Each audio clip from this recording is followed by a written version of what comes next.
This is Open to Hope Radio, featuring Dr. Gloria Horsley and her daughter, Dr. Heidi Horsley, coming to you on behalf of the Open to Hope Foundation, dedicated to those who are looking for hope after loss.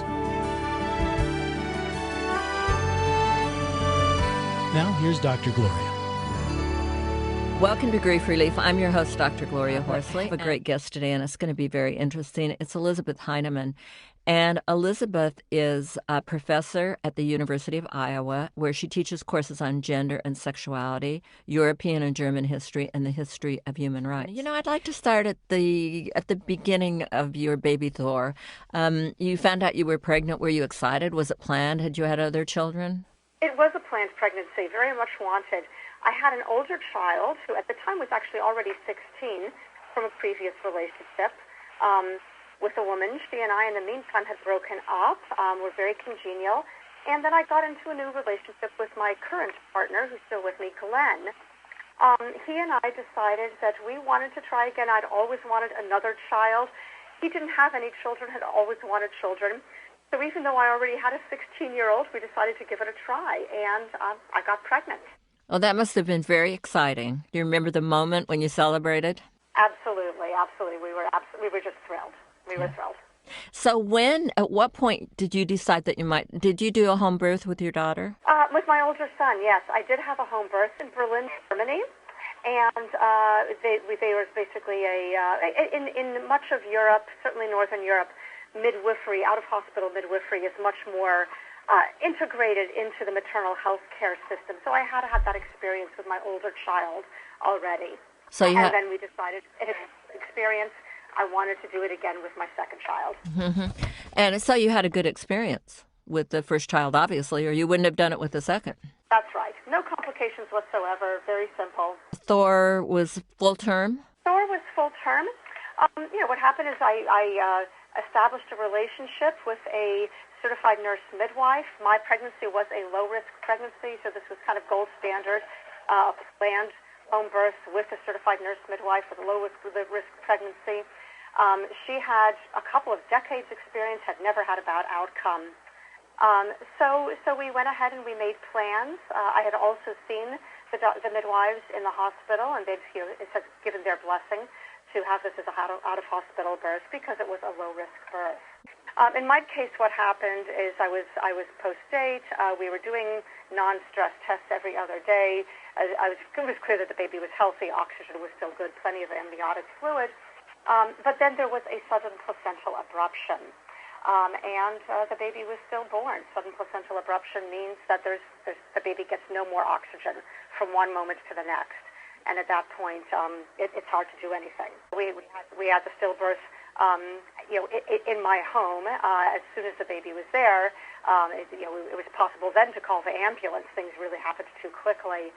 Before then, we went to the hospital, and it was clear that I wasn't I wasn't hemorrhaging. I was completely safe, out of danger.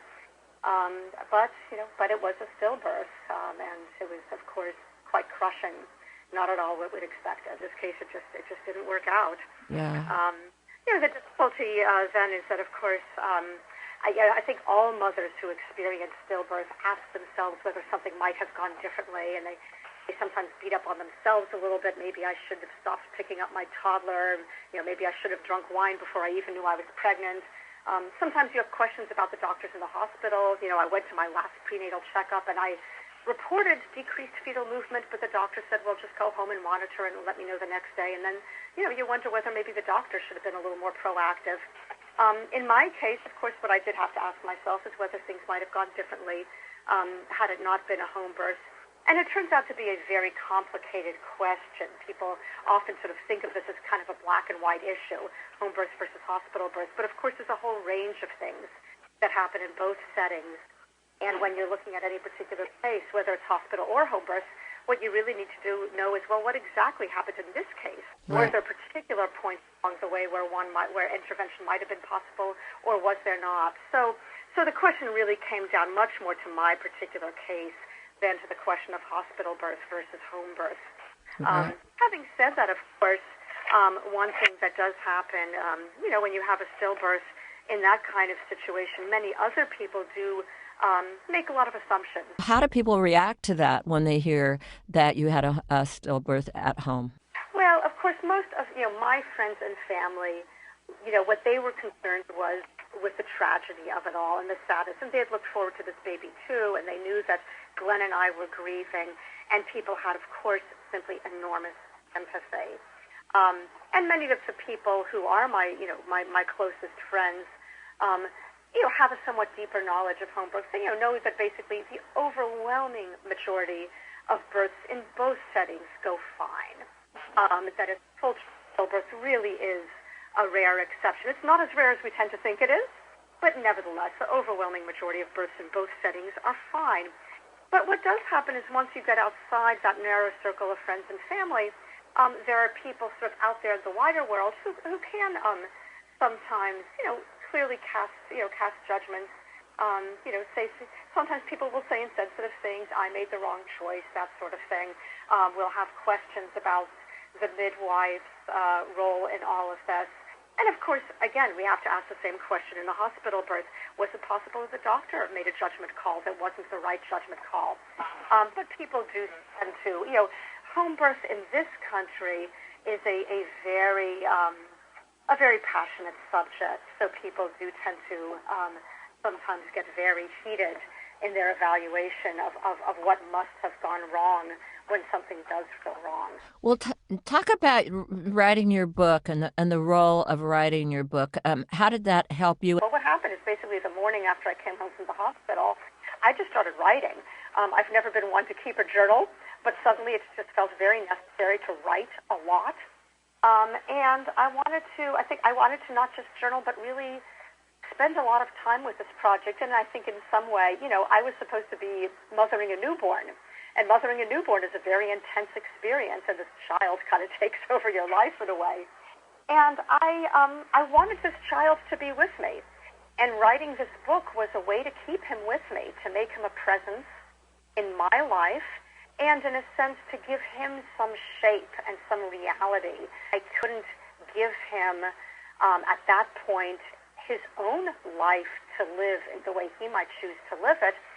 But I think by writing, it was important for me somehow to sort of claim a space for him in the world. And also, I just wanted to interrupt you here because the other thing that you did to build those memories and to have him as a space in your world, which is unusual to a lot of people, is you took him home.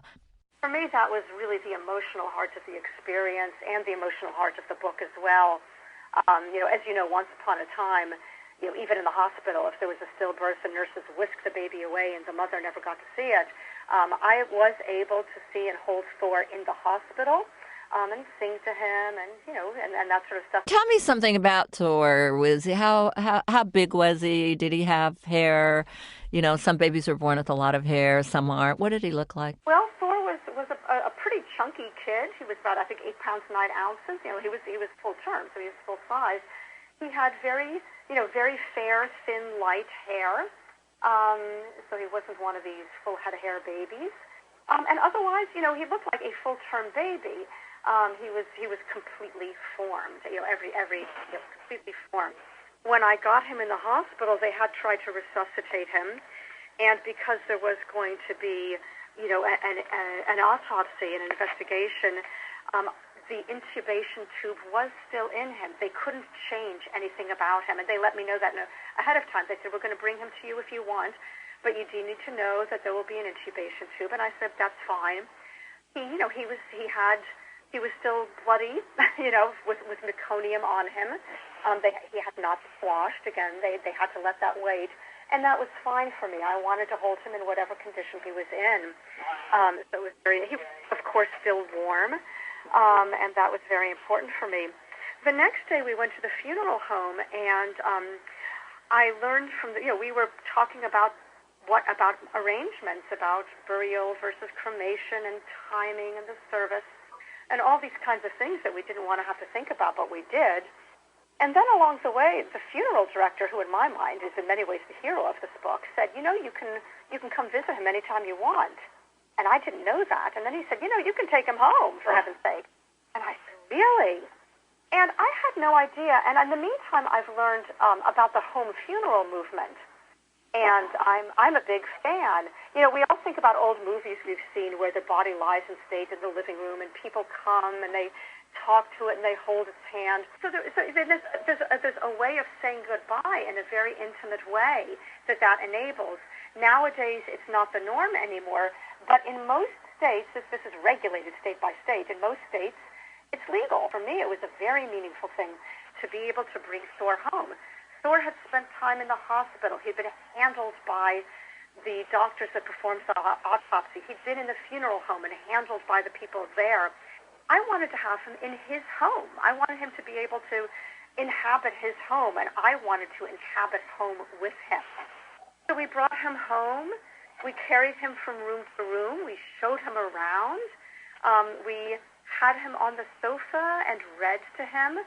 We did the things that we would want him to have experienced and that we wanted to experience with him. And that made it so much easier for me then finally to say goodbye, because I felt that I had a chance to really say hello and really welcome him into our home before then indeed finally saying goodbye to him. Well, tell me, for people who are listening now and have had a loss of a baby, a stillbirth, can you talk a little bit about some of the things that helped you bringing him home, writing about it, writing the book? Were there other things that helped you? You know, I was lucky in many ways in that first I had no physical complications, but of course I did start to lactate. You know, as you say, there's a lot that physically happens at birth, and you know, lactation really seems like adding insult to injury, and I just had to deal with it. I was lucky in that my partner and I have very good communication. And of course, for many couples, miscarriage or stillbirth with the loss of a child can be a real critical moment in their own relationship. For me, it was important that my partner and I communicated well. We understood that we weren't going to experience this exactly the same way, but that we both wanted to support each other however we did experience it. That was critical. My partner had an established relationship with a therapist who he continued to see, and that was important for him. I didn't have an established relationship with a therapist.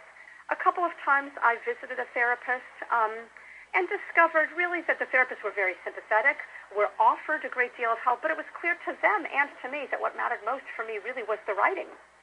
So they kind of gave me their blessing. They said, you know, you're grieving normally. You're not clinically depressed. You're doing good things. You're writing. You've got a good relationship with your partner. You have, you know, your older son brings you joy. That's all good. You know, feel free to check in.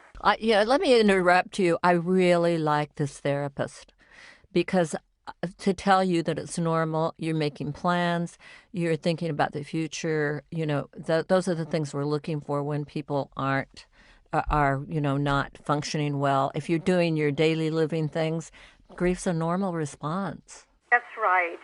And I appreciated that the therapist could see that and didn't kind of want to rush me through grief. You know, the people I saw were wonderful. They basically understood what normal grief is, understood that it takes a lot of time, and understood that there are kind of danger zones. You do want to make sure that you're maintaining your relationships with other people. You do want to make sure that you're getting out into the sunshine. You know, you want to do those things, and you want to check in. And I had very good support that way. Well, Elizabeth, thank you so much for being on the show today, and thank you for the courage of writing this book and giving people ideas and thoughts about their experiences, and we really appreciate you. You've been listening to Open to Hope Radio, hosted by Drs. Gloria and Heidi Horsley. Like today's edition, all of our past programs are available on demand at opentohope.com. along with helpful articles, videos, resources, and links to help get you through the toughest time of your life. You can also follow us on Facebook and Twitter and sign up for our monthly newsletter. Again, that's opentohope.com. Check it out today. Then be sure to stop by next Thursday at 9 a.m. Pacific Time when we'll be posting another edition of Open to Hope Radio. Remember, others have been where you are. They made it through, and you can too, as long as you're open to hope.